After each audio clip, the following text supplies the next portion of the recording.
Hello, and welcome to Puritan Readings. Today we are reading The Folly, Misery, Guilt, and Danger of Secret Sins by Charles Spurgeon. I am going after a certain class of men who have sins not unknown to themselves, but secret to their fellow creatures. Every now and then we turn up a fair stone that lies upon the greensward of the professing church, surrounded with verdure of apparent goodness, and to our astonishment we find beneath it all kinds of filthy insects and loathsome reptiles. In our disgust at such hypocrisy, we are driven to exclaim, "All men are liars. There are none in whom we can put any trust at all." It is not fair to say so of all, but really, the discoveries that are made of the insincerity of our fellow creatures are enough to make us despise our kind, because they can go so far in appearances, yet have so little soundness of heart. To you, sirs, who sin secretly and yet make a profession, you break God's covenants in the dark and wear a mask of goodness in the light. To you, sirs, who shut the doors and commit wickedness in secret, to you I shall speak this morning. Oh, may God also be pleased to speak to you and make you pray this prayer. Cleanse thou me from secret faults. I shall endeavor to urge upon all pretenders present to give up, to renounce, to detest, to hate, to abhor all their secret sins.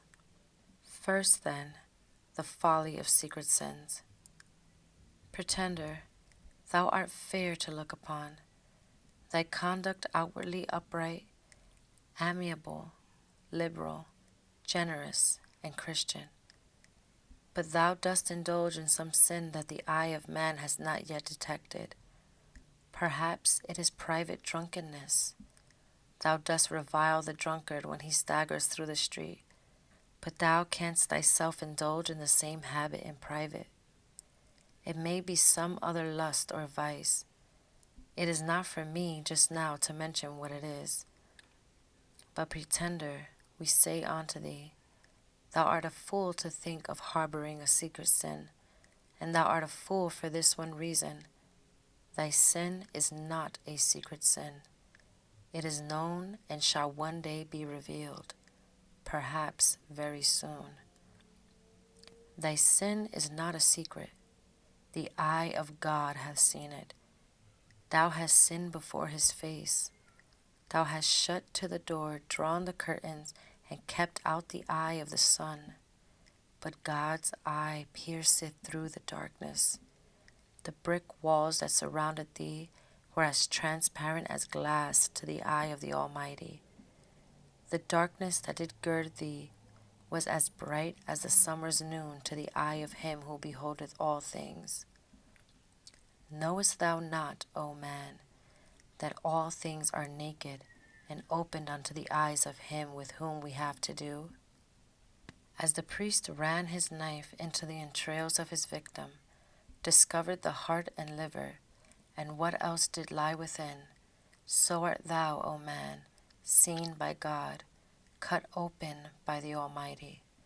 Thou hast no secret chamber where thou canst hide thyself. Thou hast no dark cellar where thou canst conceal thy soul. Dig deep, deep as hell, but thou canst not find earth enough upon the globe to cover thy sin. If thou shouldest heap the mountains on its grave, those mountains would tell the tale of what was buried in their bowels. If thou couldst cast thy sin into the sea, 1,000 babbling waves would tell the secret out.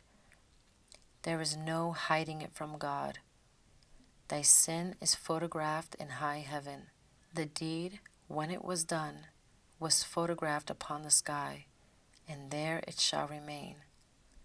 Thou shalt see thyself one day revealed to the gazing eyes of all men, a hypocrite, a pretender, who did sin in fancied secret, observed in all thine acts by the all-seeing Jehovah. Oh, what fools men are to think that they can do anything in secret. This world is as the glass hives wherein bees sometimes work. We look down upon them, and we see all the operations of the little creatures. So God looketh down and seeth all our eyes are weak. We cannot look through the darkness, but his eye, like an orb of fire, penetrates the blackness, reads the thought of man, and sees his acts when he thinks himself most concealed. Oh, it is a thought enough to curb us from all sin if it were truly applied to us. Stop, thief. Drop thou that which thou hast taken to thyself. God seeth thee. No eye of detection of earth has discovered thee, but God's eyes are now looking through the clouds upon thee. Swearer, scarce any for whom thou carest heard thy oath, but God heard it. It entered into the ears of the Lord God of Sabaoth. And thee, who leads a filthy life, and yet are a respectable merchant, bearing among men a fair and goodly character, thy vices are well known, written in God's book. He keeps a diary of all your acts. What wilt thou think on that day when a crowd shall be assembled, compared with which this immense multitude is but a drop of a bucket? God shall read out the story of thy secret life, and men and angels shall hear it. Certain I am there are none of us who would like to have all our secrets read, especially our secret thoughts. If I should select out of this congregation the most holy man, should bring him forward and say, Now, sir, I know all your thoughts, and I am about to tell them, I am sure he would offer me the largest bribe that he could gather, if I would be pleased to conceal at least some of them. Tell, he would say, of my acts, of them I am not ashamed, but do not tell my thoughts and imaginations. Of them I must ever stand ashamed before God. What then, sinner, will be thy shame when thy privy lust, thy closet transgressions, thy secret crimes shall be gazetted from God's throne, and published by his own mouth with a voice louder than 1,000 thunders, preached in the ears of an assembled world? What will be thy terror and confusion then, when all the deeds thou hast done shall be published in the face of the sun, in the ears of all mankind? O renounce the foolish hope of heresy, for thy sin is this day recorded, and shall one day be advertised upon the walls of heaven. In the next place, let us notice the misery of secret sins. Of all sinners, the man who makes a profession of religion and yet lives in iniquity is the most miserable. A downright wicked man who takes a glass in his hand and says, I am a drunkard, I am not ashamed of it, shall be unutterably miserable in worlds to come. But brief though it be, he has his hour of pleasure. A man who curses and swears and says, That is my habit, I am a profane man, and makes a profession of it, he has, at least, some peace in his soul. But the man who walks with God's minister, who is united with God's church, who comes out before God's people and unites with them, and then lives in sin, what a miserable existence he must have of it. Why, he has a worse existence than the mouse that is in the parlor, running out now and then to pick up the crumbs, and then back again to his hole. Such men must run out now and then to sin. Oh, how fearful they are to be discovered. One day, perhaps, their character turns up. With wonderful cunning, they manage to conceal and gloss it over. But the next day, something else comes, and they live in constant fear, telling lie after lie to make the last lie appear truthful, adding deception to deception in order that they may not be discovered. If I must be a wicked man, give me the life of a roistering sinner who sins before the face of day. But if I must sin, let me not act as a hypocrite and a coward, Let me not profess to be God's and spend my life for the devil. That way of cheating the devil is a thing that every honest sinner will be ashamed of. He will say, "Now if I do serve the devil, I will serve him out and out. I will have no sham about it. If I make a profession of Christ, I will carry it out. But if I do not, if I live in sin, I am not going to gloss it over by cant and hypocrisy." One thing that has hamstrung the church and cut her very sinews in twain has been this most damnable hypocrisy. Oh, in how many places have we men, whom you might praise to the very skies if you could believe their words, but whom you might cast into the nethermost pit if you could ever see their secret actions. God forgive any of you who are so acting. I had almost said, I can scarce forgive you. I can forgive the man who riots openly and makes no profession of being better. But the man who fawns, cants, pretends, prays, and then lives in sin, that man I hate. I cannot bear him. I abhor him from my very soul. If he will turn from his ways, I will love him. But in his hypocrisy, he is to me the most loathsome of all creatures. A mere profession, my hearers, is but painted pagantry to go to hell in. It is like the plumes upon the hearse and the trappings upon the black horses that drag men to their graves, the funeral array of dead souls. Take heed above everything of a waxen profession that will not stand the sun. Take care of all that needs to have two faces to carry it out. Be one thing, or else the other. If you make up your mind to serve Satan, do not pretend to serve God. If you serve God, serve him with all your heart. No man can serve two masters. Do not try it. Do not endeavor to do it, for no life will be more miserable than that. Above all, beware of committing acts that it will be necessary to conceal. Secret sins bring fevered eyes and sleepless nights until men burn out their consciences and become in very deep right for the pit. Hypocrisy is a hard game to play at.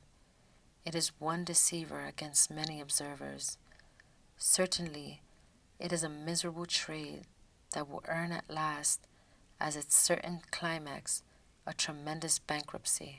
Ay, ye who have sinned without discovery, be sure your sin will find you out, and bethink you it may find you ere long. Sin, like murder, will come out. Men will even tell tales about themselves in their dreams. God has sometimes made men so pricked in their consciences that they have been obliged to stand forth and confess the story. Secret sinner, if thou wantest a foretaste of damnation upon earth, continue in thy secret sin, for no man is more miserable than he who sinneth secretly, and yet trieth to preserve a character. Young stag, followed by the hungry hounds with open mouths, is far happier than the man who is followed by his sins. You bird, taken in the fowler's net and laboring to escape, is far happier than he who hath weaved around himself a web of deception and labors to escape from it day by day by making the toils more thick and the web stronger. Oh, the misery of secret sins! Truly one may pray, "Cleanse thou me from secret faults." But now, the solemn guilt of secret sins. Now, John, you do not think there is an evil in a thing unless somebody sees it, do you? You feel that it is a very great sin if your master finds you out in robbing the till, but there is no sin if he should not discover it, none at all. And you, sir, you fancy it to be very great sin to play a trick in trade, if you should be discovered and brought before the court. But to play a trick and never be discovered, that is all fair. Do not say a word about it, Mr. Spurgeon. It is all business. You must not touch business. Tricks that are not discovered, of course, you are not to find fault with them. The common measure of sin is the notoriety of it, but I do not believe in that. A sin is a sin, whether done in private or before the wide world. Do not measure sin by what other people say of it. Measure sin by what God says of it, and by what your own conscience says of it. Brethren, do not, I beseech you, incur the fearful guilt of secret sins. No man can sin a little in secret.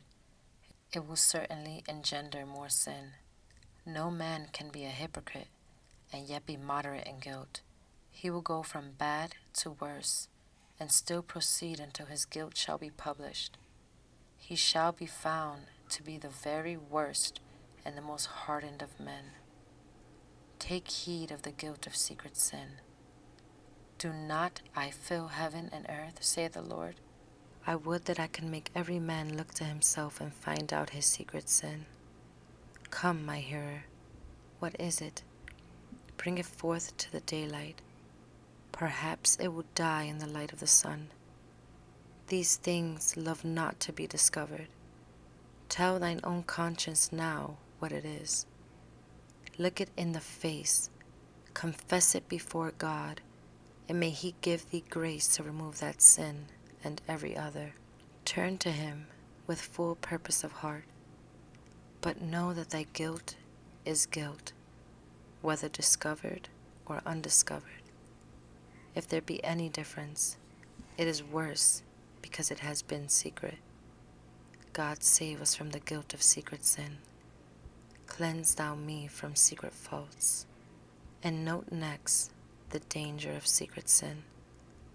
One danger is that a man cannot commit a little sin in secret without being by and by betrayed into a public sin. You cannot, sir, though you may think you can, preserve a moderation in sin. If you commit one sin, it is like the melting of the lower glacier upon the Alps. The others must follow in time. As certainly as you heap one stone upon the cairn, today, the next day you will cast another upon the heap. Reared stone by stone shall become a very pyramid. Sin cannot be held in with bit and bridle. But I am going to have a little drink now and then. I am going to be intoxicated once a week or so. Nobody will see it. I shall be in bed directly. You will be drunk in the streets soon. I am only just going to read one lascivious book. I will put it under the sofa cover when anyone comes in. You will keep it in your library yet, sir. I am only going into that company now and then. You will go there every day. Such is the bewitching character of it. You cannot help it. You may as well ask the lion to let you put your head into his mouth. You cannot regulate his jaws, neither can you regulate sin. Once go into it, you cannot tell when you will be destroyed. You may labor to conceal your vicious habit, but it will come out. You cannot help it. You keep your little pet sin at home, but mark this, when the door is ajar, the dog will be out in the street. Wrap him up in your bosom, put over him fold after fold of hypocrisy to keep him secret, and the wretch will be singing some day when you are in company. A man who indulges in sin privately gets his forehead as hard as brass by degrees. The first time he sinned, the drops of sweat stood on his brow at the recollection of what he had done. The second time, no hot sweat stood on his brow, only an agitation of the muscle. The third time, there was a sly, sneaky look, but no agitation. The next time he sinned a little further, and by degrees he became the bold blasphemer of his God, who exclaimed, "Who am I that I should fear Jehovah, and who is thee that I should serve him?" Men go from bad to worse. Launch your boat in the current. It must go where the current takes it. Put yourself in the whirlwind. You are but a straw in the wind. You must go which way the wind carries you, for you cannot control yourself. The balloon can mount, but it cannot direct its course. It must go whichever way the wind blows. If you once mount into sin, there is no stopping. Take heed if you would not become the worst of characters. Take heed of the little sins, they mounting one upon another, may at last heave you from the summit and destroy your soul forever. There is a great danger in secret sins, but I have here some true Christians who indulge in secret sins. They say it is but a little one, and therefore do they spare it. Dear brethren, I speak to you, and I speak to myself when I say this. Let us destroy all our little secret sins. They are called little, and if they be, let us remember that it is the foxes, even the little foxes, that spoil our vines. For our vines have tender shoots. Let us take heed of our little sins. A little sin, like a little pebble in the shoe, will make a traveler to heaven walk very wearily. Little sins, like little thieves, may open the door to greater ones outside. Christians, recollect that little sins will spoil your communion with Christ. Little sins, like little stains in silk, may damage the fine texture of fellowship. Little sins, like little irregularities in the machinery, may spoil the whole fabric of your religion. The one dead fly spoileth the whole pot of ointment. That one thistle may seed a continent with noxious weeds. Let us, brethren, kill our sins as often as we find them. One said, the heart is full of unclean birds. It is a cage of them. Ah, but said another divine, you must not make that an apology, for a Christian's business is to wrong their necks. And so it is, if there be evil things in the heart, it is our business to kill them. Christians must not tolerate secret sins. We must not harbor traitors. It is high treason against the King of heaven. Let us drag them out to light and offer them upon the altar, giving up the dearest of our secret sins at the will and bidding of God. There is a great danger in a little secret sin. Therefore, avoid it. Pass not by it. Turn from it and shun it, and God give thee grace to overcome it. Thank you for joining us on Puritan Readings. Please subscribe for more sermons read aloud.